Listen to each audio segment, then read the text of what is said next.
Салам достор, биздин каналга жазылыңыздар. Башкалар көрсөтпөгөндү биз көрсөтөбүз. Ассалому алейкум мекендештер. Мен Эмил Токтогонов, Кулатуу Эртаймаш Федерациясынын башкы машыктыруучусу жана негиздөөчүсү, Кыргыз Республикасынын Кулатуу Федерациясынын президентимин.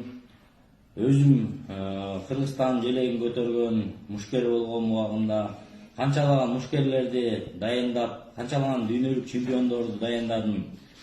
Мен элге кайрылуумдун себеби азыр аябагандай мына кухняда отуруп алып бир киши биздин ошол мына Валентина Шевченкодай болгон, Бусурманкул Камряандай болгон, Жумабек Улактилектей болгон биздин баатырларыбызды корозго теңеген бир сыймык деген адам бар экен. Кухнясында отуруп алып эле тамак чегип ичип отуруп алып эле биздин мушкерлерди жамандап, бой беш правилга барбагыла, коростордой болуп согушпагыла деген бул кандай туура эмес.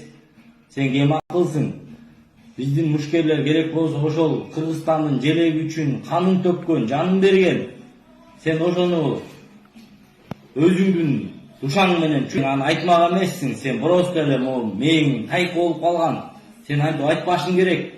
Ошол адамдар өмүр бою мына кичинекей кезден бери күнү түнү дебей тренировка кылгандан дагы канын аябай, жанын аябай. Эрежесиз Эртаймашка эмес, биздин спортчуларга керек эмес. Даже мына биздин улуттук көкбөрүгө да асыла баштадың. Бул деген биздин ата тегибизден бери ойнолуп келген көкбөрү. Мына мен көкбөрүнүн Нарын областы боюнча федерациясынын президенти болуп жакында дайындалдым. Жакшы түшүнөм көкбөрүнү. Бул не деген тантык көкбөрүгө барбагыла деп. Не деп тантып атасың сен отуруп алып кухняңда? Антип эч качан элди туура эмес жака үгүттөбө. Керек болсо ошо кухняңда отуруп алып тамак чегип көрсөтүп атасың жаштарга. Бул не деген үлгү? Биз жаштарды спортко тарта албай атсак, жаштарды спорт менен алектенсин, тамак чекпесин, арак ичпесин, денисин чың болсун, күчтүү болсун деп атсак, сен келип алып тескери сүйлөп атасың.